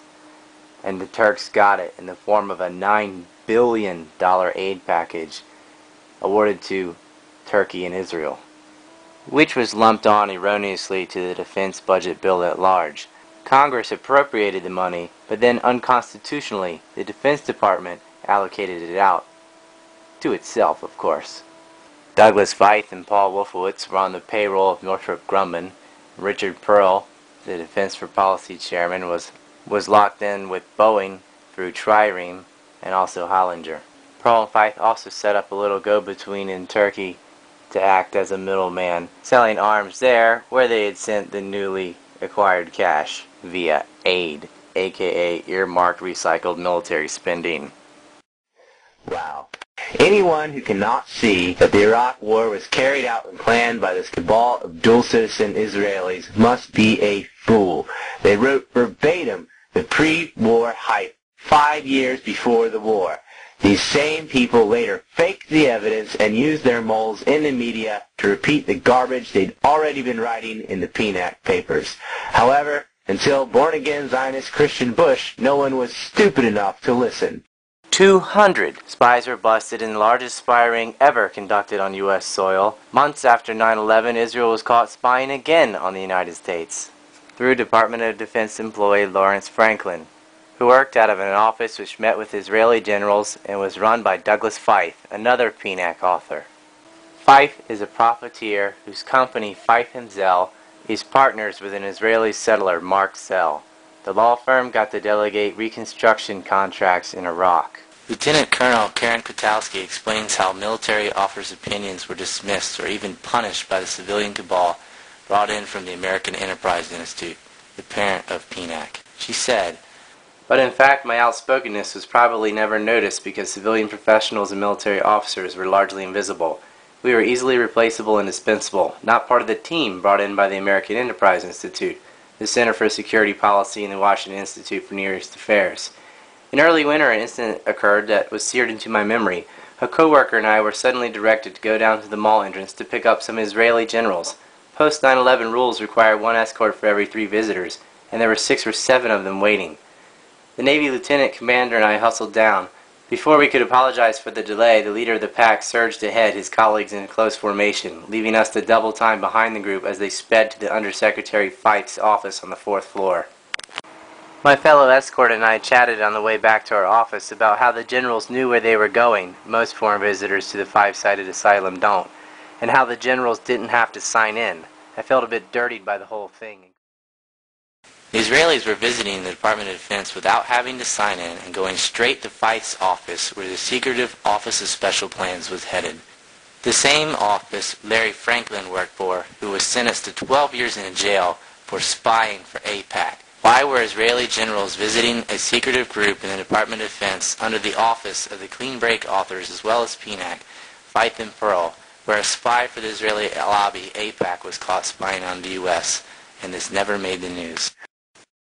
I'm not saying you did not do your duty, please understand, but my point is, as a congressman who trusted what I was being told, I'm not on the Intelligence Committee, Senator Dorgan, but I am on the Armed Services Committee, and I was being told this information, and I wish I'd had the wisdom then that I might have now. I would have known what to ask.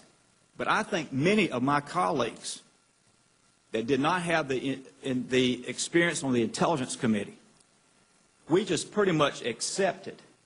So where along the way, how did these people so early on get so much power that they had more influence in those in the administration to make decisions than you, the professionals? Let me try to answer you first, but let me say right off the bat, I'm glad to see you here. Thank you, sir. As a Republican, I'm somewhat embarrassed by the fact that you're the only member of my party here. I agree. But I understand it. I'd answer you with 2 words. Let me put the article in there and make it 3. The Vice President.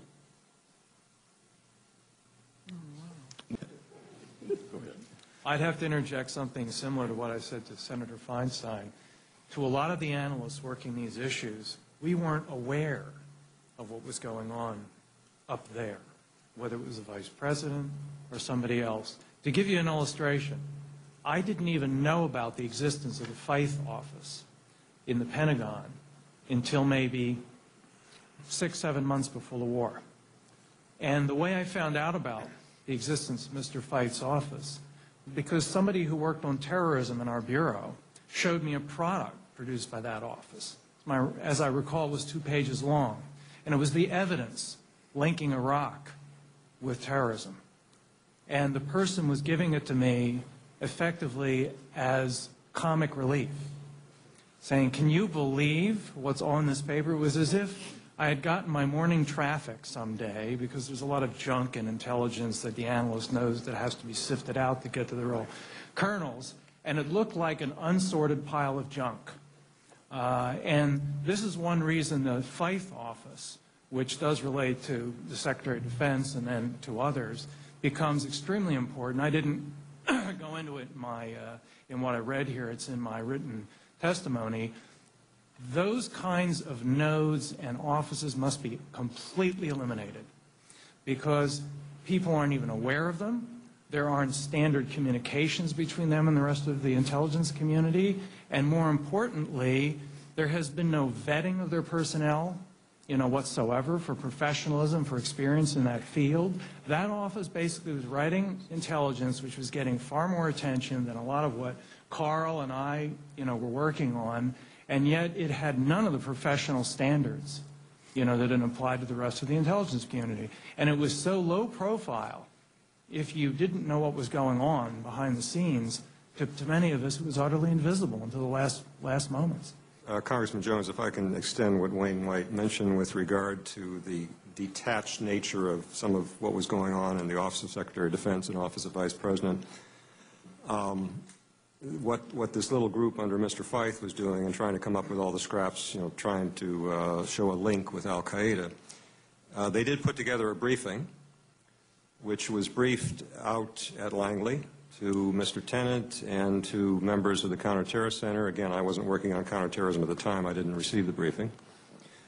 But it wasn't the whole briefing, as we later learned, that they provided down at the White House. And the way I and others found out about this was in a hearing of the Senate Select Committee of Intelligence, closed hearing, in which one of Senator Feinstein's colleagues had before him the version of the briefing slides that he was given.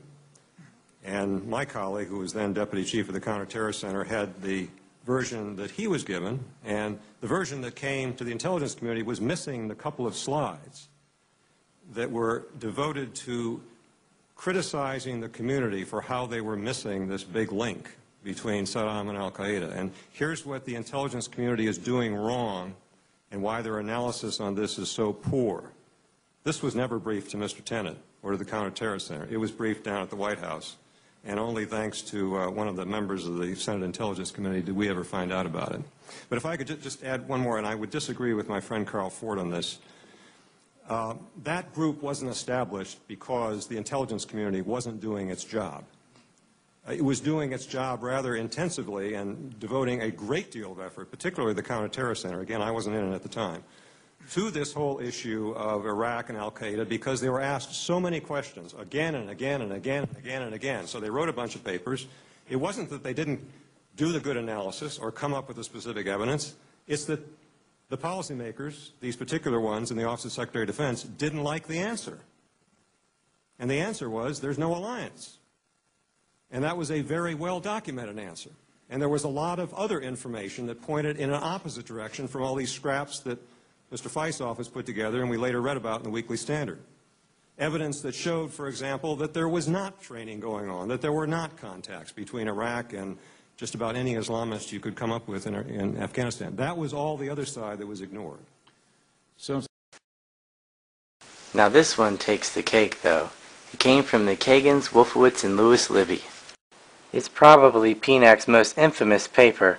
It rehashes the same junk that's in all the other papers, and then adds that the psychotic policies that they are advocating probably won't be possible short of some sort of catastrophe or crisis. However, the insanity of that hypothetical pales in comparison to the Nazi-like eugenics that they also promoted.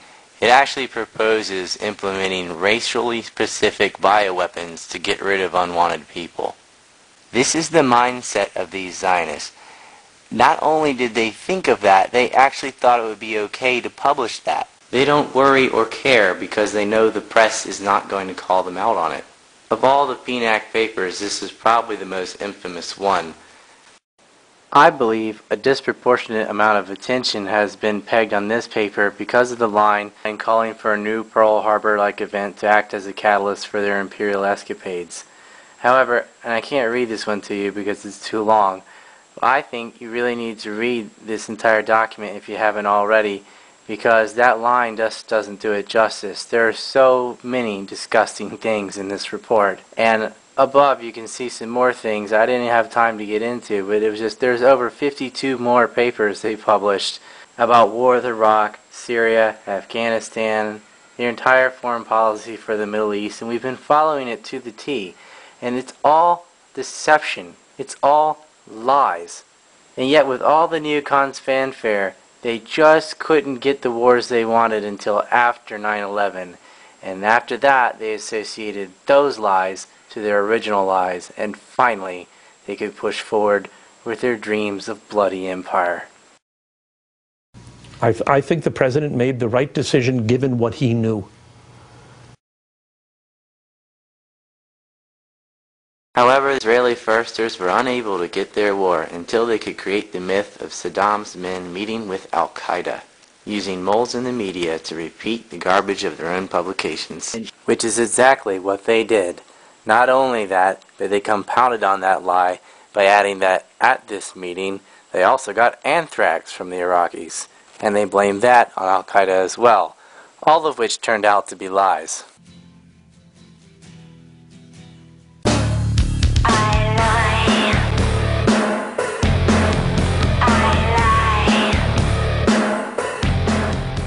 Karl Rove once professed that it didn't matter what reality was because they could make reality. And that's exactly what they did and what they rephrased as message force multipliers, an old tactic borrowed from Nazi propaganda about repeating a lie enough times until the most prejudiced or insecure among the populace start to believe it.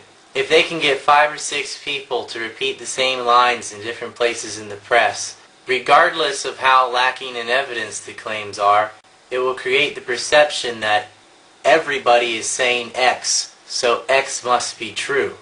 This lemming effect works particularly well with scare tactics, and it is used over and over by the mass media as a form of deception or distraction. Here is who all kept repeating the Iraq is with Al-Qaeda lie, as well as the compounding lies that they merged with it. Once again, not a shred of evidence to back any of this up. Pure scare tactics, same as the Iran is going to build a nuclear bomb propaganda. These monstrous lies were told by embedded Zionist journalists who worked with the administration's PNAC members. For example, the lie that the lead hijacker 9/11, Mohammed Atta, met with agents of Saddam was repeated by William Safire of the New York Times, May 9, 2002, which came from Gary Schmidt, who wrote it in 2001 for PNAC in the Weekly Standard run by William Crystal, the chairman of PNAC. The story was leaked to Rutgers on September 18, 2001, just 7 days after the attacks. Wow, they knew about the lead hijacker as well as a meeting that never took place within 7 days. Reminds me of the BBC report on Iraq that was plagiarized from a college student in Florida. This Atta met with an Iraqi official lie was repeated by Dick Cheney on national television December 9, 2001. He later denied it in spite of being on tape saying it. You have said in the past that it was, quote, pretty well confirmed. No, I never said that. Okay. I never think said that is... No, it's absolutely not. What I said was, it's been pretty well confirmed that he did go to Prague and he did meet with a senior official of the Iraqi intelligence service in Czechoslovakia last. He also ignorantly called the Czech Republic Czechoslovakia. One would think that if they had a report from a country that they would at least know the proper name for that country, but he didn't. In Czechoslovakia. What's sad is Cheney's considered to be one of the smarter ones, and he is for a neocon. I mean, the competition isn't fierce. Gary Schmidt of PNAC wrote, shortly before getting on a plane to fly to New Jersey from Europe in June 2000, Mohammed Atta, the lead hijacker of the first jet airliner to slam into the World Trade Center, and apparently the lead conspirator in the attacks of September 11th, met with a senior Iraqi official. This was no chance encounter. Rather than take a flight from Germany where he had been living, Atta traveled to Prague, almost certainly for the purpose of meeting with the Iraqi intelligence operative Ahmed Samir Hani. Essentially, this was a complete lie designed to connect Iraq to al-Qaeda and to the 9/11 attacks. It was false. Yet all the networks, ABC, NBC, CBS, Fox, repeated it anyway because it had been in the New York Times. The source for the Times reports were members of the Iraqi National Congress, such as Ahmed Shalabi, a man convicted of bank fraud, and the person who Wolfowitz had personally suggested should lead the INC back in the 90s, when he wrote then-President Clinton about regime change. William Safire, who made the bogus report, was awarded a Guardian of Zion Award in 2005 for his defense of Zionism in Israel. He also got the Presidential Medal of Freedom from Bush in 2006. It's their way of saying, good job. What the neocons were doing is planting stories from known false sources on willing journalists and then quoting them as sources for what was in reality their own lies to begin with. In this triangle, the Office of Special Plans told the INC what to say, and then the journalists claimed them as sources, and then the Pentagon quoted the journalists. Of course, the Prince of Darkness was a message force multiplier.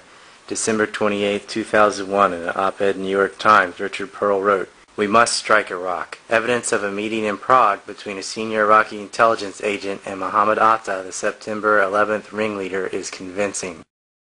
Another PNAC troll, Paul Wolfowitz, added, "Like the meeting of Mohammed Atta with Iraqi officials in Prague, I think the premise of a policy has to be we can't afford to wait for proof beyond a reasonable doubt." February 23, 2002, in the San Francisco Chronicle. Pearl was the chairman of the Defense Policy Board in the DoD and involved in too many other criminal activities to get into just yet.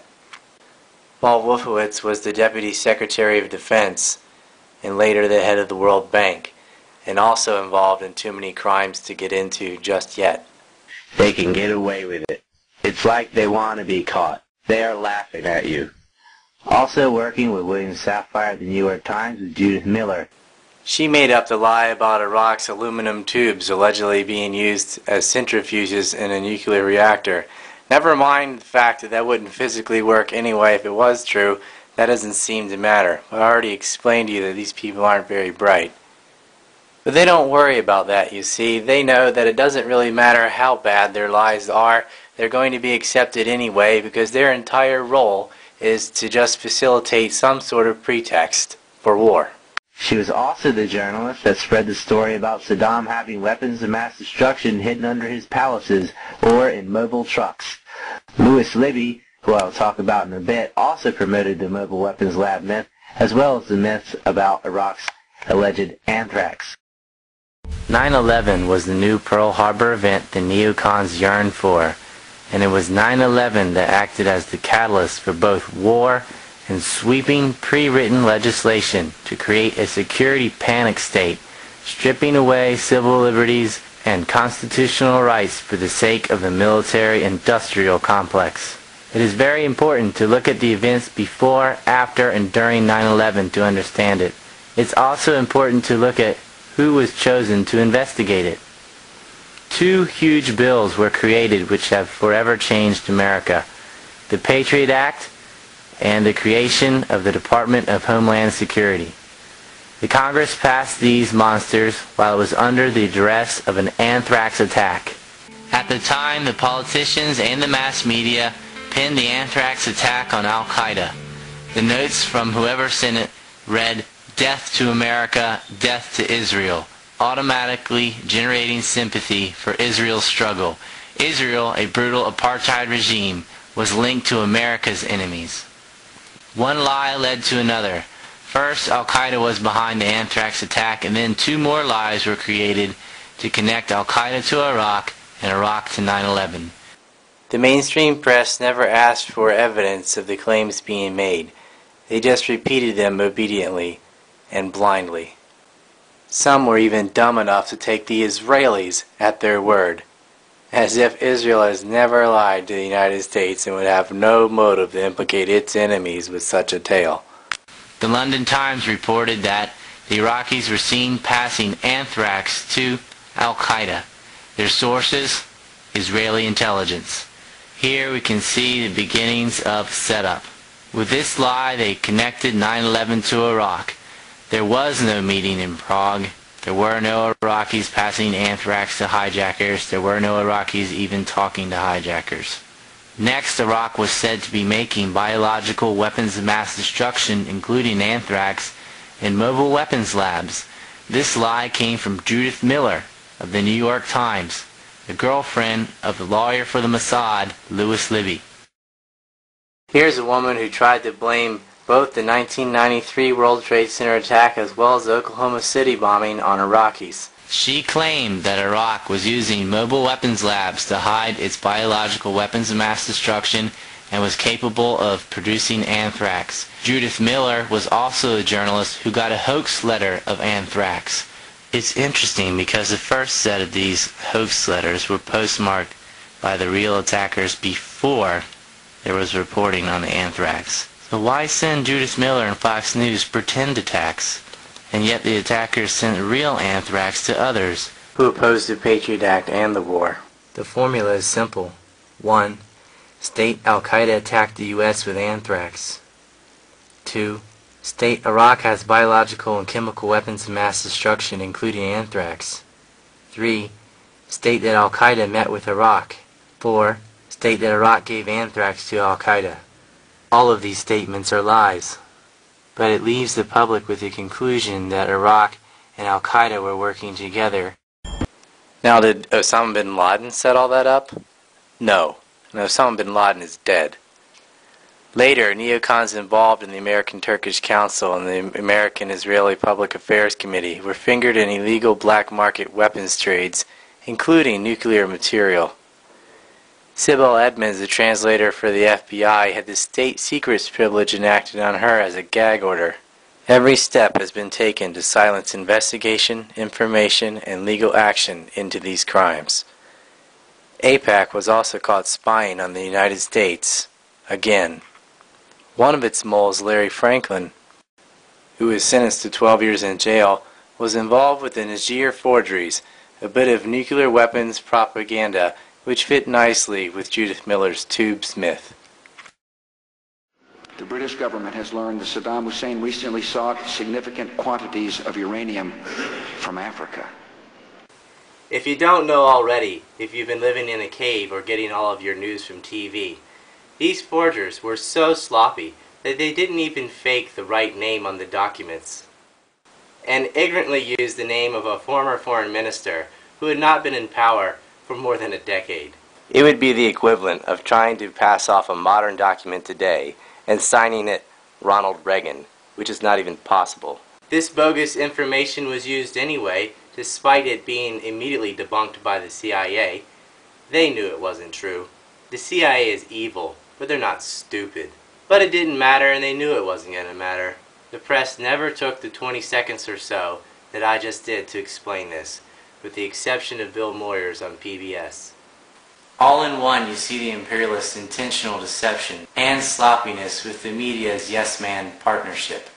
They can't claim incompetence when they're the ones faking the documents, and the media can't claim ignorance when they will not report on the matter even after the fact. They lie to you together. The mass media is just a pro-war PR machine for the Pentagon. Mike's office was passing classified information to Israel through AIPAC employees Keith Weisman and Steve Rosen. The man passing the documents, Lawrence Franklin, was sentenced, but the people receiving the information didn't get in any trouble after threatening to narc on everyone else who was involved, which included the majority of the Bush administration. Fife with Pearl set up something called IAI, the International Advisors Incorporated, in Turkey, to act as a miniature ATC. Fife was a sole shareholder. It is essentially just another bubble to profiteer through. It's odd how the U.S. wrongly points his finger at Iraq, and even Iran, accusing them of building nuclear weapons, and yet the real criminals trading nuclear secrets and possibly nuclear material are right here in our own government.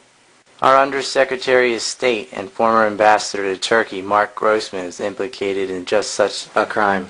And even though he'd been caught red-handed with these dealings with the Turks and the Israelis, nothing could be done about it because the whistleblowers or gagged. To quote an old write-up from Justin Raimondo, one of the best muckrakers out there, immediately after 9/11, the FBI arrested a bunch of people suspected of being involved with the attacks, including 4 associates of key targets of FBI counterintelligence operations. Sibel heard the targets tell Mark Grossman, "We need to get them out of the U.S. because we can't afford them to spill the beans." Grossman duly facilitated their release from jail, and the suspects immediately left the country without further investigation or interrogation. That's the number 3 man at the State Department facilitating the immediate release of 9/11 suspects at the request of targets of the FBI's investigation. He's sourcing the Sunday Times, the same paper that Mordecai Vanunu turned to break the story about Israel's secret nuclear arsenal. Unfortunately, Vanunu landed in jail for that. It would be Mark Grossman who warned his associates to stay away from Brewster Jennings, a front for the CIA, particularly the wing that Valerie Plame was working for, which worked on tracking nuclear weapons proliferation. This became more public knowledge when Novak and Louis Libby told the world to stay away from Brewster Jennings and associates by ousting Valerie Plame as a covert agent. By ousting her, it was easy to deduce that the company she worked for must have been a front, and thus all of the CIA agents working for that were gone. They're pointing the finger at Iraq and Iran, but we know which country in the Middle East secretly has nukes. We know which cabal within the United States is selling this information on the black market, and it's in our own government. It's Feith and Pearl and Grossman and the same PNAC Zionist traitors that have led to the war in Iraq, helped cover up Niger, ousted Valerie Plame, and blackmailed politicians for their own financial interest. And who were the end buyers for these nuclear secrets? General Mahmoud Ahmed, the same man who wired $100,000 to 9/11 hijacker Mohammed Atta, who I've just explained was an Israeli agent. And from the general, it would pass on to A.Q. Khan, and from there to all the black markets, I assume to the highest bidders. Not only were they selling nuclear secrets, they were also selling hooking points, soft spots for blackmail, to manipulate U.S. officials. Sibel Edmonds made valid complaints about a colleague who was leaking information illegally. Sibel gets gagged and released from her position, but the woman she complained about turns out to be the daughter of an official who worked for the general. And what happened to the other leakers? Well, Robert Novak would die, Louis Libby would have a trial, be convicted, found guilty, and then Bush just commuted his sentence anyway. It's a little ironic that Louis Libby gets his sentence commuted by George Bush when Louis Libby was the lawyer for the Mossad agent Mark Rich, who got a pardon from President Clinton for his role in Iran-Contra, illegal money laundering, and not paying his taxes. You know, it could really come full circle here with Rich's partner Pincus Green in the DynCorp sex scandal, but I just don't have enough time to get into all that. That would take a whole separate movie. Sibel's 3-hour interview report in a SIF facility for the 9/11 Commission was redacted, and I'd say about 98% of it completely censored. She may as well have been talking to the wall, because none of that information was shared. They just wanted to know what she knew. Oddly, a male hooker, Jeff Gannon, who Karl Rove brought in, who was pretending to be part of a fake news agency, Talon News, made references to internal government memos about the Plame affair before they went public. This is a male hooker spending the night at the White House. I wonder how he got access to that information. And where was the ISI's general on 9/11? He was having breakfast at Capitol Hill with the director of the CIA, Porter Goss, and also Bob Graham from Florida, the senator for the Senate Intelligence Committee. Around the same time, Osama bin Laden's brother was having breakfast with George Bush's father to discuss business deals. George Bush Jr. was in Florida reading a book to some kids. Apparently this book had a little television inside of it which magically had the first plane hitting the towers on it, because Bush claimed not once but twice that he saw the first plane hit. That was impossible because coverage of the first plane hitting didn't air on the day of 9/11. It came after, when they found the French filmmakers who caught the attack serendipitously. My chief of staff, well, first of all, when we walked in the classroom, I had seen this plane fly into the first building. There was a TV set on, and you know, I thought it was pilot error. It's almost as if he had rehearsed what to say and then royally messed it up. We're sitting outside the classroom waiting to go in, and I saw an airplane hit the tower of the TV was obviously on, and I used to fly myself, and I said, well, there's one terrible pilot. And Why didn't the Secret Service react after the second plane hit to get the president out of his publicly announced location if they were so worried about terrorism? And where was Mr. Dick? Dick Cheney was in a PEOC bunker making damn sure the next plane hit its target. Transportation Secretary Norman Mineta recounts. During the time that the airplane coming in to the Pentagon, there was a young man who would come in and say to the vice president, the plane is 50 miles out, the plane is 30 miles out. And when it got down to the plane is 10 miles out, the young man also said to the vice president, do the orders still stand? And the vice president turned and whipped his neck around and said, of course the orders still stand. Have you heard anything to the contrary? Well, at the time I didn't know what all that meant. And the flight you're referring to is the flight that came into the Pentagon. Yeah. Did Cheney order a stand down or a shoot down? Considering that he tries to lie about his whereabouts and the little fact that the Pentagon was hit, shows that the order wasn't a shoot down, and the young man wouldn't be questioning the orders or quoting the miles either if it were. By default, the orders are to stand down until the proper authorities say to shoot down. Thus the man was asking, are the orders to still stand by for orders to shoot because the plane is really close? The 9/11 cover-up or commission will claim that Dick Cheney didn't arrive at the Presidential Emergency Office Center until 9:58 a.m. They can't take a later timestamp than that because we have a photograph of all of them at 9:59 when the First World Trade Center was collapsing. This is a half hour after Mineta overheard the conversation about the plane being 50 miles out. This would place Dick Cheney there after the Pentagon had been struck. And they will claim the conversation about 50 miles out and 10 miles out was about Flight 93, not Flight 77. There's a big problem with that. If they were talking about Flight 93 was never 50 miles away, much less 10 miles out. Flight 93 went down in Shanksville, Pennsylvania, which is a hell of a lot further than 10 miles from D.C.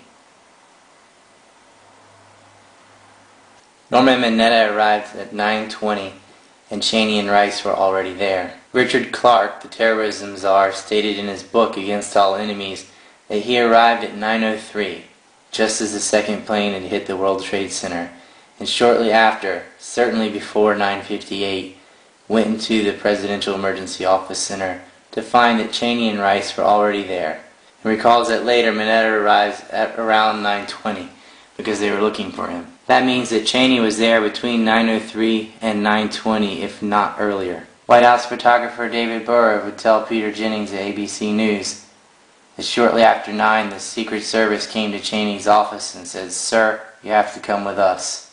And Cheney himself said on Meet the Press on September 16, 2001, "When I arrived there in short order, we had word the Pentagon had been hit."